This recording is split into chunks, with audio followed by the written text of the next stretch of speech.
In this video, I'm going to show you two ways to manually scale a Starburst Galaxy cluster. The first method is to edit the range of workers for a cluster with a custom size. The second method is to change the cluster size to one of the non-custom options. Let's get started with the first method. I'm going to edit my autoscaling cluster that I created in a previous video. So I'll click Edit Cluster. And I'm going to change the minimum number of workers to 3 instead of 1. And what this is going to do is automatically add 2 workers to my cluster for a total of 3. So I'm going to click Save Changes.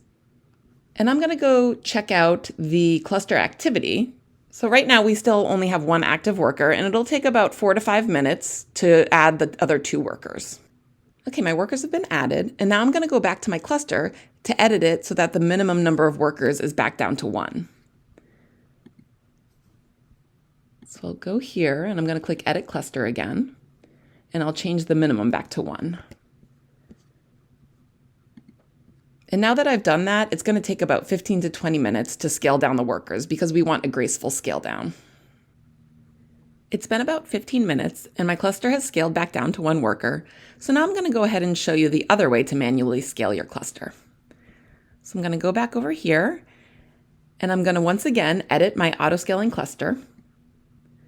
But this time I'm going to change the cluster size from custom to medium.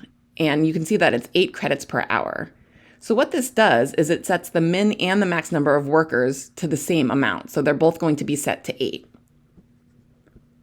And I'm going to save changes. And once again, in about 4 to 5 minutes, we're going to see the number of workers automatically scale up to 8. So I'll go over to my cluster overview here. My cluster is now at 8 workers, and I'm going to quickly scale it down because I don't actually have a need for this many workers. This time, I'm going to scale down by changing to the free cluster size. And this situation is a bit unique because a new cluster will actually be created for me. This is because the free tier workers are a different size to reduce costs. So let's go back to my cluster and edit it once again.